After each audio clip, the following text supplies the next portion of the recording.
Hello everyone, आप सभी का स्वागत है खान ग्लोबल स्टडीज के इस बैंकिंग वर्टिकल पे। मेरा नाम है शांतनु और आज मैं जो बात करने आया हूं आपको सुनना बहुत जरूरी है, तो इस वीडियो को पूरा लास्ट तक देखिएगा।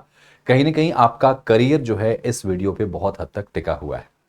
जैसे ही पता चला हमें कि आरआरबी का एग्जाम डिले हो चुका है, आरआरबी का एग्जाम जो है वो पोस्टपोन हो चुका है, दिसंबर में जा चुका है, फरवरी तक जा चुका है आरआरबी का एग्जाम। हमने अभी तक तैयारियां आरआरबी की थी, एकदम से तख्ता पलट हो गया, वक्त जज्बात सब बदल गए। अब आईबीपीएस का एग्जाम पहले हो गया और ये बहुत मतलब देखा जाए तो बैंकिंग के इतिहास में ऐसा बहुत कम देखा जाता है कि इस तरह की चीजें होती हैं। खैर अब यहाँ पे जो हो गया सो हो गया। ब्लेम करने से बेटर है कि अपनी प्रिपरेशन को अंजाम दें। आज मैं आपके सामने कुछ ऐसा लेके आया हूं जिसको अगर आपने प्रॉपर देख लिया तो गारंटी दे रहा हूं कि आपका सिलेक्शन कोई रोक नहीं सकता। अब हमारे पास हमें पता है कि आईबीपीएस का एग्जाम जो है वो होने वाला है कब, आपका अगस्त में। सबसे पहले पीओ होगा, आईबीपीएस पीओ के साथ साथ एसओ का भी एग्जाम होने वाला है। तो बहुत जरूरी है ये वीडियो देखना आपके लिए, और मुझे लगता है कि आप इस वीडियो को अगर प्रॉपर देखते हैं, समझते हैं, तो आपको इसका बहुत फायदा होगा। तो लास्ट तक देखिएगा जरूर और कमेंट में बताइएगा कि आपको कैसी लगी ये वीडियो। सबसे पहला काम आपको ध्यान रखना है इस स्ट्रेटेजी के, ये जो मैं आपको स्ट्रेटेजी बताने जा रहा हूं, जो बचे हुए दिन हैं उसके लिए आप किस तरीके से खुद को तैयार कर सकते हैं। सबसे पहला काम, जो पॉइंटर्स आपको यहां ध्यान रखने हैं, वो पॉइंटर्स क्या क्या ध्यान रखने मैं आपको बता दूं। उसके बाद बहुत सारी चीजें हैं जो मैं आपको यहां पे दिखाऊंगा अभी। आपको एग्जाम पैटर्न को सबसे पहले देखना पड़ेगा। अगर आप बिगिनर हैं, उम्मीद करूंगा कि आपने पैटर्न तो देख लिया होगा। अगर आप बिगिनर हैं तो जरूर देखिएगा। स्पेशली आपका जो प्रीलिम्स का पेपर पहले होने वाला है, तो प्रीलिम्स का पैटर्न क्या है, उसके बाद फिर मेंस का पैटर्न क्या है, ये दोनों पैटर्न आपको बहुत अच्छे से समझना होगा। पैटर्न जैसे ही आप देख लेते हैं, जैसे मैं प्रीलिम्स की बात करता हूं, जैसे मैं पीओ की बात करूंगा, तो पीओ में आपका प्रीलिम्स में आपका क्वांट होगा, है ना, यानी क्वांट का सेक्शन होगा। ठीक है, यहां पे क्वांट होगा, रीजनिंग होगी और इंग्लिश होगा, है ना। आपको ये सब पता होना चाहिए। खैर, ये आपका 35 मार्क्स का, ये आपका 35 मार्क्स का और ये 30 मार्क्स का सेक्शनल। इसमें आपका टाइमिंग चलेगा और ये देखो आपका 20 मिनट्स यहां पे देखा जाए। और मैं अगर बात करूं मिनट्स की, तो यहां पे आपको पता होगा कि 20 मिनट्स का टाइमिंग यहां पे चलेगा। ठीक है, याद रखिएगा अभी तक जो यहाँ पे पैटर्न चल रहा है उसके हिसाब से यहाँ पे आपको ध्यान रखना होगा कि 20-20 मिनट में आपको ये क्वेश्चंस करने पड़ेंगे इसके। 20 मिनट में 35, 20 मिनट में 35 और 20 मिनट में 30, यानी टोटल 1 घंटे में आपको कितना करना होगा, 100 क्वेश्चन। मैं मेंस की भी बात नहीं करूंगा, मैं बताऊंगा मेंस के बारे में भी, लेकिन अभी ध्यान रखना पहले प्रीलिम्स पे फोकस करना है। आप सबसे पहले ध्यान रखिएगा, चाहे एसओ का एग्जाम देने जा रहे हैं, चाहे आप किसका एग्जाम देने जा रहे हैं, पीओ का, मतलब आईबीपीएस पीओ का। ठीक है, आप एनआईसीएल का भी एग्जाम दे रहे हैं तो भी आपके लिए काफी इंपॉर्टेंट हो जाएगी। तो आईबीपीएस के अलावा आप एनआईसीएल का भी एग्जाम दे रहे हैं तो आपके लिए ये वीडियो काफी इंपॉर्टेंट होने वाली है। चाहे एओ का एग्जाम दे रहे हैं आईबीपीएस में, आप चाहे तो एसओ या फिर पीओ या क्लर्क जो भी एग्जाम देंगे, ये उनके लिए काफी इंपॉर्टेंट आपका सेगमेंट होगा। ये क्लर्क को भी आप ले लीजिए। तो सबसे पहले उस एग्जाम का पैटर्न जरूर देख लीजिएगा, किस तरह का पैटर्न आपका होने वाला है। दूसरी बात, आपको इसमें जो दूसरी चीज करनी है वो आप देखना कि आपका प्रीवियस ईयर का कट ऑफ क्या गया था। ठीक है, प्रीवियस ईयर का कट ऑफ क्या गया था, और ध्यान रखिएगा जो कट ऑफ आपका गया था वो सिर्फ प्रीलिम्स का मत देखना, आपको पूरा कट ऑफ देखना है कि प्रीलिम्स का कट ऑफ कितना गया था, मेंस का कट ऑफ कितना गया था, जो भी जैसा एग्जाम आप यहां पे देने वाले हैं। कट ऑफ मान लीजिए एग्जाम्पल, अगर मान लो प्रीलिम्स का कट ऑफ 100 में 54 नंबर गया था, एग्जाम्पल बता रहा हूं मैं, एसओ का कट ऑफ मान लो गया था 35 नंबर, जो भी नंबर गया हो, आपको कोशिश करना है कि आप इतना पढ़ें, इतना अच्छे से मॉक टेस्ट लगाएं, इतनी अच्छे से प्रैक्टिस करें कि इससे 10 नंबर प्लस में रहें। यानी आपके मॉक में 65 to 70 तक आपको अटेम्प्ट करके स्कोर करना है। ये आपको ध्यान रखना, ये सबसे बेसिक और इंपॉर्टेंट चीज होगी जो आपको निकाल के करनी। कट ऑफ आप देख लीजिएगा, जितना कट ऑफ गया होगा मेंस में भी वही है, जितना भी कट ऑफ आपका जाएगा उससे 10 से 15 नंबर आपको यहां पे ध्यान रखिएगा प्लस में मॉक टेस्ट में स्कोर करना है। समझ में आई बात? मैं आपको बताने वाला हूं कि कैसे कैसे प्रिपरेशन करना है, लेकिन उसके पहले आपको यह बात जानना जरूरी है कि आपको पैटर्न पता होना चाहिए, आपको प्रीवियस ईयर का कट ऑफ पता होना चाहिए। समझ में आई बात? अब आपको क्या क्या पढ़ना है, देखो हमारे पास समय कम है, क्या ऐसा पढ़ें कि एग्जाम क्लियर हो जाए। कभी भी सिर्फ प्रीलिम्स को लेके मत पढ़ो, हमेशा प्रीलिम्स के साथ साथ मेंस को लेके चलना। तो जो हफ्ते में आप मॉक दे रहे हो उसमें प्रीलिम्स के साथ साथ आप मेंस को भी दीजिएगा। शुरुआत आप प्रीलिम्स से करिए क्योंकि लेवल थोड़ा आरआरबी से अलग है, तो आपको एकदम से स्विच करना पड़ेगा, तो ये बात आपको बहुत जरूरी है जानने की। ठीक है, अब मैं थोड़ा सा आगे की तरफ ले चलता हूं, समझाने की कोशिश करता हूं। देखिए ध्यान से समझिएगा, जो आपका मेजर सब्जेक्ट यहाँ पे प्रीलिम्स की बात करेंगे, अब हो सकता है एसओ में आपका क्वांट ना हो, है ना, तो आप जिस तरह से जो जो सब्जेक्ट आपके हैं उसके हिसाब से देखिएगा। अगर मैं क्वांट की बात करता हूं, देखो क्वांट में बहुत सारे सब्जेक्ट्स हैं, सॉरी टॉपिक्स हैं जो आपको पढ़ने, लेकिन कुछ ऐसे टॉपिक भी हैं जिनको पढ़ के आप स्कोर और कर सकते हो और एग्जाम क्लियर कर सकते हो। देखो प्रीलिम्स सिर्फ क्वालिफाइंग है तो आपको क्वालिफाई करना पड़ेगा, है ना।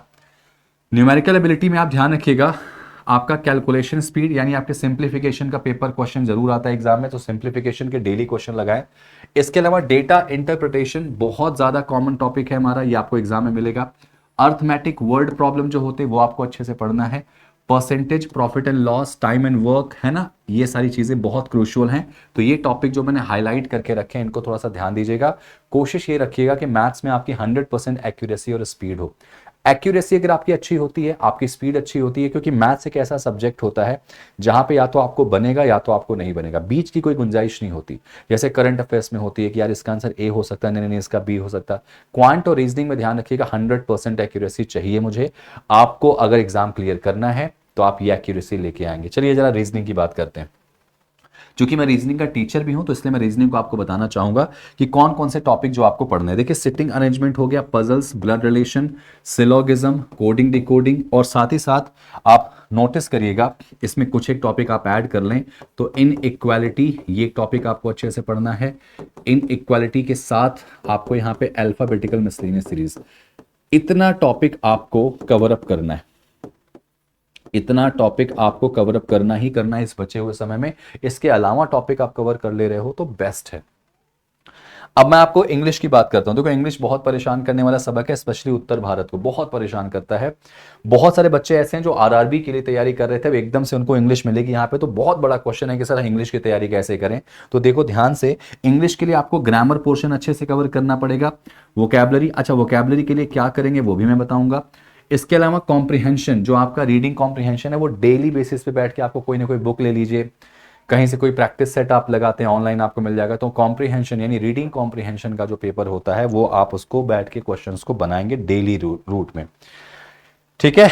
एरर स्पॉटिंग जो आपका है, क्लोज टेस्ट है, ये टॉपिक्स हैं बेटा जो आपको अच्छे से पढ़ने हैं। सेंटेंस रीअरेंजमेंट हो गए, और इसके साथ साथ डेली आपको रूटीन बनाना है कि न्यूज़पेपर रीड करना है। अंग्रेजी का कोई ना कोई न्यूज़पेपर आप रीड करेंगे तो आपका उससे कहीं ना कहीं काफ़ी कुछ इंप्रूव हो जाएगा, जिसमें से आपकी वोकैबुलरी है, आपकी रीडिंग स्पीड इंक्रीज हो जाएगी। कई बच्चे मैंने देखा है यहाँ पे क्या करते हैं कि जब पैसेज उनके सामने आते हैं तो पैसेज पढ़ते ही रह जाते हैं, पढ़ते ही रह जाते हैं, तो वो बहुत ज़्यादा कंफ्यूजिंग है। आप अपने फ़ोन में द हिंदू का ऐप होता है, इंस्टॉल कर लीजिए। उसका अगर आपको लेना है तो ईयरली सब्सक्रिप्शन ले लीजिए, अगर आपको लग सकता है तो आप उसको बैठिए और डेली बेसिस पे न्यूज़ पढ़िए। मैं कह रहा हूँ द हिंदू मत लीजिए, जो भी आपको फ्री में मिल जाए ऐप, उसको डेली बैठ के इंग्लिश का क्या करिए, उसको रीडिंग करिए। डेली रीडिंग करेंगे अंग्रेजी की 10 लाइनें आप, तो आपको उसमें से वोकैबुलरी अच्छे से याद हो जाएगी, आपको सेंटेंस पढ़ के समझना आ जाएगा, उसी में एरर डिटेक्शन याद आ जाएगा, उसी में सेंटेंस रीअरेंजमेंट हो जाएगा। अगर अंग्रेजी सीखना है तो अंग्रेजी को रीडिंग स्किल अगर अपनी सुधार लोगे तो रीजनिंग अंग्रेजी तुम्हारी बहुत अच्छी हो जाएगी, तो अंग्रेजी का जो हुआ है ना वो खत्म हो जाएगा। समझ में आई बात? तो ये सब्जेक्ट्स के टॉपिक हैं जो मैं आपको बता रहा हूं, थोड़ा सा समझिएगा, इससे आपको बहुत फायदा मिलेगा। इसके अलावा देखो ध्यान रखना, मैं सिर्फ प्रीलिम्स की बात नहीं कर रहा, मेंस के पोर्शन को भी मैं कवर करूंगा, क्योंकि मेंस साथ साथ लेके चलना है भाई। जनरल अवेयरनेस और इंश्योरेंस वाला जो पोर्शन होता है, कहीं कहीं जैसे इंश्योरेंस वाले बच्चे हैं, अगर इंश्योरेंस की तैयारी कर रहे हैं तो उनके लिए भी यहाँ पे ये काम बन जाएगा। बाकी जो लोग बैंकिंग में आईबीपीएस की तैयारी कर रहे हैं या फिर एसओ की तैयारी कर रहे हैं तो उनके लिए भी काम आ जाएगा। तो ध्यान रखिएगा, मेंस बहुत इंपॉर्टेंट है और असली जो गेम चेंजर है वो यही है। ध्यान रखिएगा, इस पे सबसे ज्यादा फोकस करना है आपको। तो कम से कम बेटा 6 महीने का करंट अफेयर्स आपको लेके चलना है। और आप अभी कौन सा महीना चल रहा है हमारा? अभी चल रहा है जून। एग्जाम होगा इसका नवंबर, अक्टूबर नवंबर में। तो बस भैया एक काम करो, मई जून जुलाई अगस्त सितंबर अक्टूबर, आप यहाँ पे मान के चलो अभी मई से शुरू कर दो अपना पढ़ना। आपको ज्यादा पढ़ना भी नहीं पड़ेगा, तो मई से लेकर आपको अक्टूबर तक का डेटा पढ़ लेना है। थोड़ा सा आप इसमें ये कर सकते हो कि मई की जगह पे आप अप्रैल भी ले लोगे, चलेगा। तो आपको ज्यादा मेहनत नहीं करनी पड़ेगी, आपका काम बिल्कुल चलता जाएगा। बैंकिंग और इंश्योरेंस अवेयरनेस, इंश्योरेंस अवेयरनेस उनके लिए जो बच्चे इंश्योरेंस का पेपर देने वाले हैं। बाकी बैंकिंग के जितने भी टर्मोलॉजीज हैं, बैंकिंग के जितने भी आपके क्वेश्चंस होते हैं जो आपको बैंकिंग वाले सर पढ़ाते हैं, उससे पढ़िए, आराम से बन जाएगा। स्टैटिक जीके में ध्यान रखना, नेशनल पार्क होगा, कैपिटल होगा, बुक्स, ऑथर हो सकता है, थोड़ा सा इनको रेगुलर बेसिस पे आप पढ़ते रहेंगे। जो लाइमलाइट में आजकल चलता है ना, कोई भी बर्ड सेंचुरी हो गई या कोई भी मान लीजिए आपका बुक एंड ऑथर कोई बहुत लेटेस्ट, बहुत ट्रेंडिंग चल रहा है, तो वो आपसे पूछा जा सकता है, तो ध्यान रखिएगा। करंट अफेयर्स का रोल यहाँ पे थोड़ा सा ज्यादा बढ़ जाता है, करंट अफेयर्स के क्वेश्चन भी आते हैं। इंश्योरेंस वाले बच्चे जितने भी हैं जिनको एनआईसीएल का एग्जाम देना है, तो एनआईसीएल से संबंधित जितनी भी न्यूज़ है, बेसिक न्यूज़ से लेके बड़ी से बड़ी न्यूज़, आप उनको ध्यान से पढ़ेंगे, समझेंगे, तो आपको चीज़ें अपने आप बन जाएंगी। ठीक है, तो इंश्योरेंस के सेक्टर के रिगार्डिंग बहुत सारे आपको पीडीएफ मिल सकते हैं, आप यूट्यूब पे या फिर आप गूगल के थ्रू भी निकाल सकते हैं। तो आप इंश्योरेंस की तैयारी कर रहे हैं तो इंश्योरेंस रिलेटेड न्यूज़ भी आपको पढ़नी है। कंप्यूटर को अवेयर यहाँ पे अवॉइड नहीं कर सकते, अवेयरनेस के साथ यहाँ पे पढ़ना है। तो कंप्यूटर में ध्यान रखना, hardware, software, MS office, internet, email, networking, है ना, ये सारे कंसेप्ट जो हैं आपको पता होना चाहिए, क्योंकि इसमें काफी क्वेश्चन इन्हीं से पूछा जाता है। मेंस में रीजनिंग के साथ कंप्यूटर आएगी, टोटल 60 मार्क्स में आपको मिलने वाले हैं। क्वेश्चंस कंप्यूटर के कम होंगे लेकिन क्वालिफाई करना पड़ेगा, क्योंकि 1 नंबर से मेरिट बनती है और 1 नंबर से मेरिट पूरी चली जाती है, तो इस बात का विशेष ध्यान रखिएगा। थोड़ा और आगे बढ़िए। तो भाई आपका आईबीपीएस में डिस्क्रिप्टिव टेस्ट भी है, देखो क्लर्क में नहीं है, पीओ में डिस्क्रिप्टिव टेस्ट होता है। तो जो बच्चे पीओ की तैयारी कर रहे हैं अभी से डिस्क्रिप्टिव टेस्ट की तैयारी शुरू कर दो, जिसके अंदर आपको फॉर्मल लेटर, एसे, करंट टॉपिक्स जो चल रहे हैं उनके रिगार्डिंग आपको चीजें पूछी जा सकती हैं। जो इंश्योरेंस वाले बच्चे हैं उनको इंश्योरेंस रिलेटेड आपको डिस्क्रिप्टिव पेपर में क्वेश्चन मिल सकते हैं। अब ध्यान रखना, इसमें आपको कैसे लिखना होता है, कैसे लिखने का तरीका होता है वो क्लियर होना चाहिए, जिसमें आपको इंट्रोडक्शन क्या है, क्या बॉडी है उसकी, क्या कंक्लूजन है, सब कुछ प्रॉपर अरेंजमेंट अभी से करना पड़ेगा। आप अभी से कोशिश करिए कि हफ्ते में 1 दिन बैठिए, डिस्क्रिप्टिव लिखना शुरू कीजिए। टॉपिक क्या क्या हो सकते हैं मैं आपको डिस्कस करूंगा उसके बारे में, ठीक है। मैं आपको अलग से भी टॉपिक्स वगैरह बता दूंगा, तो आप लोग उसको जरूर देखेंगे। आप में से जो बच्चे मुझे पहली बार देख रहे हैं, आप मुझे डेली शाम को 4 बजे इसी यूट्यूब चैनल पर मिल सकते हैं लाइव, जहां पे मैं आपको बहुत कुछ गाइड करूंगा। डिस्क्रिप्टिव के सब्जेक्ट्स हो गए, क्या हो गए, वो सब यहां पे बताऊंगा, तो उसको ध्यान रखिएगा। आइए जरा सा अब आगे क्या करना है आपको, कैसे स्ट्रेटेजी करना है। आप देखो ध्यान रखना, आप एक प्रॉपर स्टडी प्लान बनाइए अपना, हमें कैसे पढ़ना है और उसको प्रॉपर फॉलो करना है, कहीं कोई कोताही नहीं हो सकती। उस स्टडी प्लान में आपके क्लासेस भी हो सकती हैं, उसमें आपका सेल्फ स्टडी हो सकता है, उसमें आपका मॉक टेस्ट हो सकता है, ये सब कुछ आपको यहाँ पे प्रॉपर करना है। ध्यान रखिएगा, एक बैलेंस्ड टाइम टेबल आपको बनाना जो आप कर पाए, ये नहीं कि जबरदस्ती बना दिया, बिल्कुल एकदम पूरा पन्ना भर के रख दिया, दीवारों में चिपका दिया, पूरी दीवारें पेंट कम पन्ने से ज्यादा चिपकी हुई है, नहीं। आप ऐसा टाइम टेबल बनाइए जिसको आप डेली फॉलो कर पाए। मैं तो एक सजेशन दूंगा कि डेली टाइम टेबल बनाया करो, सुबह उठो टाइम टेबल बनाओ, पूरे दिन भर फॉलो करो, रात में सो, उसके पहले उस टाइम टेबल को बार बार चेक करो कि तुमने पूरा किया कि नहीं किया। अगर कुछ भी मिस हो गया तो आप तुरंत जाके पहले उसको पूरा करो, तभी सोना, नहीं तो सोना नहीं है। जैसे रात को बिना खाना खाए नींद नहीं आती ना, जब तक टाइम टेबल पूरा ना हो तब तक सोना नहीं है, इस बात को ध्यान रखना। और ध्यान रखना, allocate more times to weaker subject, जो तुम्हारा सबसे वीक है उसको ज्यादा टाइम दो। मैं फिर से कहता हूं, रीजनिंग को आपको अलग से टाइम नहीं देना है, बस शांतनु सर की क्लास अटेंड करो 4 बजे वाली, और मॉक टेस्ट लगाओ, रीजनिंग अलग से पढ़ना ही नहीं। हाँ बहुत ज्यादा कर सकते हो कि दिन भर में 1-2 पजल वजल लगा लो, अलग से नहीं पढ़ना है, ठीक है भाई। चलिए उसके अलावा बेटा मॉक टेस्ट और एनालिसिस, कई बच्चे मॉक टेस्ट देते हैं लेकिन एनालिसिस नहीं करते कि तुमने गलतियां कहां करी। मॉक टेस्ट ही असली की है बेटा तुम्हें एग्जाम में ले जाने की, तो रेगुलर याद रखना। आप वीकली मॉक टेस्ट दे सकते हैं, रेगुलर भी दे सकते हैं अगर आपकी प्रिपरेशन है। और सिर्फ मॉक टेस्ट मत देखो, उसकी परफॉर्मेंस को प्रॉपर एनालाइज करो, देखो कि तुमने मिस्टेक्स कहां करी, उनको ट्रैक बनाओ, उसको लिखो कॉपी में कि ये मॉक टेस्ट में मैंने ये गलती करी। देखो कोई भी चीज अगर प्लानिंग से करोगे ना तो ही सिलेक्शन होगा, क्योंकि पढ़ तो पूरा भारत रहा है, सबकी नौकरी लग जाएगी क्या, कभी नहीं लग सकती, वो भी सरकारी, नामुमकिन। उन्हीं का होगा जो प्लान से चलते हैं, प्लान से जाओगे तभी एग्जीक्यूशन प्रॉपर होगा। अब किन किन चीजों पे फोकस करना है भैया, अपनी स्पीड करना है, स्पीड वर्सेस एक्यूरेसी पे ध्यान रखना है कि आप टाइम टेकन पर सेक्शन, भाई किस सेक्शन में कितना टाइम दे रहे हैं इस पे ध्यान दीजिए। और अटेम्प्ट करिए, जरा सा क्वेश्चंस अटेम्प्ट करने पर बिलीव रखिए कि ज्यादा से ज्यादा क्वेश्चन अटेम्प्ट कर पा रहे हैं, और नोटिस करिए कहां पे टाइम लग रहा, उस पोर्शन को निकालिए और अच्छे से रिवीजन कीजिए। ये तरीका होता है बेटा किसी चीज को आगे ले जाने का। और भैया सुनो, कुछ भी हो जाए, अगर आप बैंकिंग की तैयारी कर रहे हैं तो डेली न्यूज़पेपर आपको पढ़ना है, चाहे आप फोन के थ्रू पढ़िए, यूट्यूब के थ्रू पढ़िए, खुद पढ़िए, लेकिन न्यूज़पेपर को आपको सुबह 15-20 मिनट देना है। और हैबिट बनाइए रीडिंग न्यूज़पेपर का, स्पेशली द हिंदू या इंडियन एक्सप्रेस, यही 2 पेपर हैं जो आपके काम के हैं। सर ये नहीं पढ़ना है कि सोनम बेवफा निकली, उसने उठाया, पति को धक्का दे दिया, वहां पे ये कांड हो गया, वहां पे वो मर्डर हो गया, ये सब थोड़ी पढ़ना होता है। नेशनल, इंटरनेशनल, स्पोर्ट्स न्यूज, थोड़ा इकोनॉमिकल न्यूज, ये आपके लिए काम आपको करनी है ना।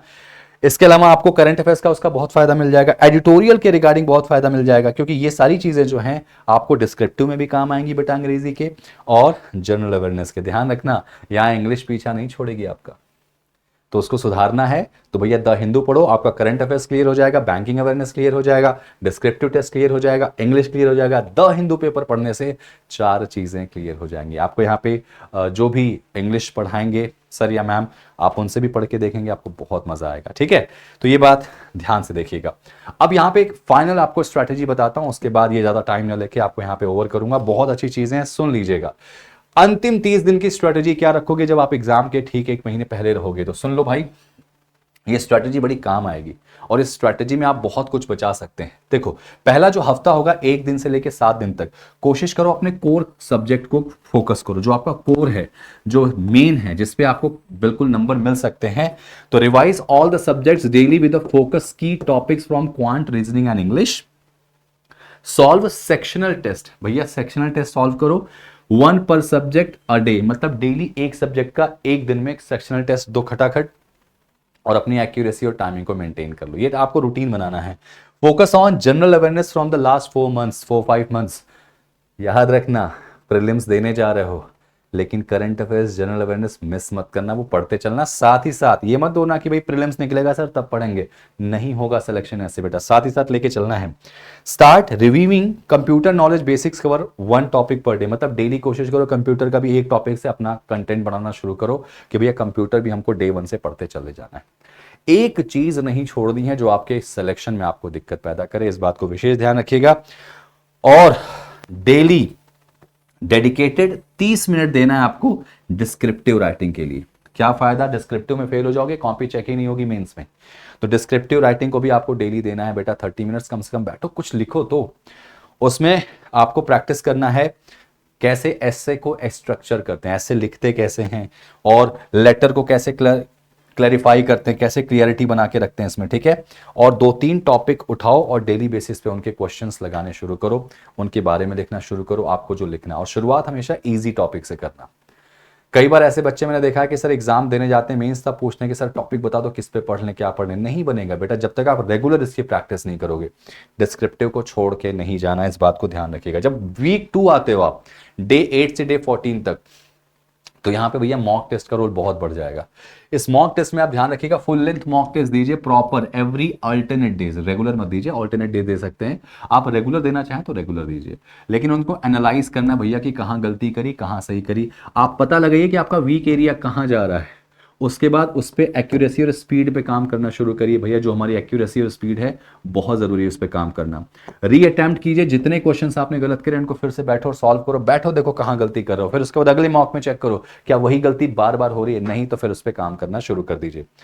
रिवाइज स्टैटिक जी के टॉपिक, जैसे इंपॉर्टेंट डेज हो गया, नेशनल पार्क हो गया, बैंकिंग और इंश्योरेंस वाले बच्चे इंश्योरेंस कर लेंगे, टर्म्स हैं जितने भी इसके, हेडक्वार्टर्स पढ़ लीजिए अच्छे से। इसके अलावा आप रीजनिंग में डेली 2 से 3 डीआई और पजल लगाना शुरू कीजिए, डेली 2 से 3 डीआई और पजल्स। आप मेरी क्लास में आते हैं, पजल वाले बैच में आते हैं, तो वहां से आप पजल्स पढ़ सकते हैं। ज्वाइन करना तो बैच ज्वाइन कर लो अभी भी आप, और बाकी आप शाम को 4 बजे भी पढ़ते हैं तो डेली आपको पजल की प्रैक्टिस में करा दूंगा। डीआई भी साथ साथ लेके चलना। और सबसे पहले ध्यान रखना, कोशिश करना कि जितने हाई वेटेज वाले टॉपिक हैं उनको दम लगा के करो, उनसे नंबर खींच लो बेटा, वही तो आपको स्कोर कराएंगे। ठीक है, और इसके अलावा बेटा मैं बार बार कहूंगा कि डिस्क्रिप्टिव राइटिंग का आप प्रैक्टिस करते हैं, 2 दिन 3 दिन पे कोई ना कोई टॉपिक, एसे, लेटर राइटिंग जरूर लिखिएगा। ये बहुत जरूरी चीज है जो आपके सिलेक्शन में आपको आगे ले जाएगी। वीक 3 में अगर बात करेंगे तो एग्जाम सिमुलेशन मोड पे आप आ जाएंगे। यहां पे shift 1 full length mock test per day लगाइए। अब आपको वहां पे ऑल्टरनेट डेट था, अब यहां पे पर डे है। ठीक है, और ध्यान रखना एक ऐसा टाइम स्लॉट आप चुनिएगा जो आपका एग्जाम स्लॉट है, मतलब आपका एग्जाम जो है जिस टाइम स्लॉट में होगा उस टाइम स्लॉट में आप क्या, क्योंकि आपको पता होगा उस समय तक कौन सा एग्जाम स्लॉट है, उसी टाइम स्लॉट पे बैठो और पूरा फुल लेंथ मॉक लगाओ। इसके अलावा time yourself strictly and simulate the exam environment, बिल्कुल फील करो एग्जाम वाला कि भाई हम एग्जाम हॉल में बैठे हैं, वैसा ही वाला फीलिंग लेना शुरू करो और फिर वो मॉक टेस्ट दो। Use result to refine your exam attempt strategy, proper भाई आप देखो सिंपल सी बात है, जो रिजल्ट्स होता है उस रिजल्ट्स के थ्रू आप अपने आप को तैयार रखो कि हम गलती कहाँ कर रहे हैं। देखो गलतियों से सीखोगे तभी आगे जाओगे। जो गलती तुमने पहले कर रखी है ना उनसे बिल्कुल दूर रहना, ठीक है। आप सबसे पहले ध्यान रखना, जो भी सेक्शन आप स्टार्ट कर रहे हो आप उसमें ध्यान रखना कि उस सेक्शन में कितने क्वेश्चंस आपसे बन रहे हैं और कौन कौन से क्वेश्चन आप स्किप कर रहे हो। स्किप वाले क्वेश्चन पे जरूर ध्यान देना कि कौन से क्वेश्चन है जो आप स्किप कर रहे हैं, उन पे थोड़ा सा काम करना, कोशिश करना कि वो स्किप वाले क्वेश्चन भी आपसे बने। और मेंस में तो स्पेशली क्या होता है, या प्रीलिम्स में स्पेशली क्या होता है कि आप गलत करने से बेटर है स्किप करो, लेकिन कोशिश करो कि उनको आप बना के रखें ताकि आप स्कोर कर पाए।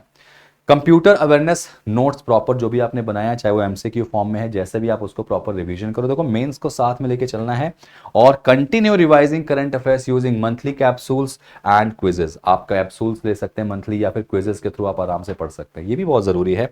और practice 2 descriptive task every 3 days, हर 3 दिन पे 2 डिस्क्रिप्टिव टास्क लीजिए और उसको प्रॉपर फुलफिल कीजिए। ये कुछ ऐसी चीजें हैं जो आपको यहाँ पे ध्यान रखनी है। और अंतिम जो वीक होगा फाइनल रिवीजन और लाइट प्रैक्टिस करना है आपको, वहां पे बहुत ज्यादा मेहनत नहीं करना, जो पढ़ा वो सफिशिएंट है।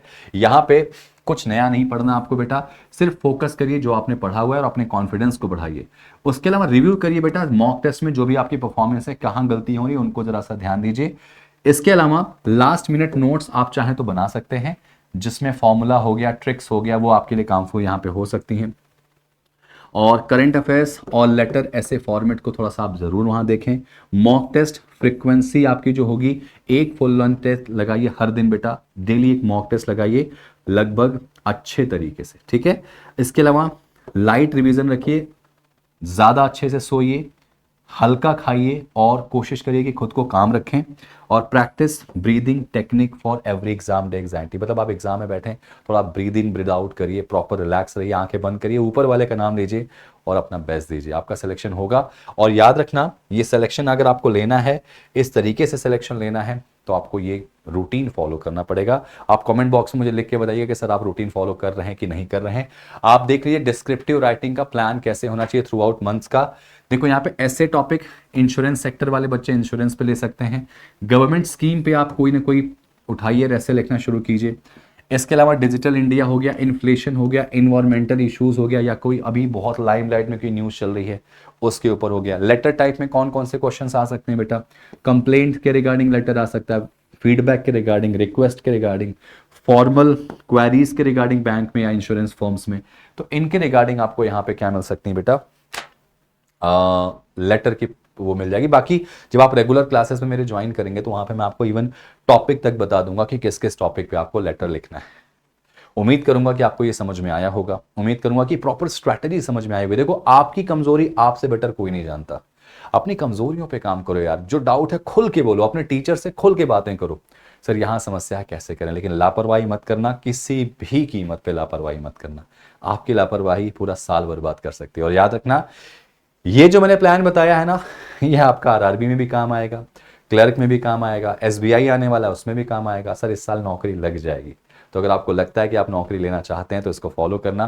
कैसा लगा ये सेशन कमेंट करके बताना, और कोई डाउट होना कमेंट में दे देना। और हाँ, कमेंट में ये जरूर लिखना कि सर अब की बार सिलेक्शन लेके रहेंगे।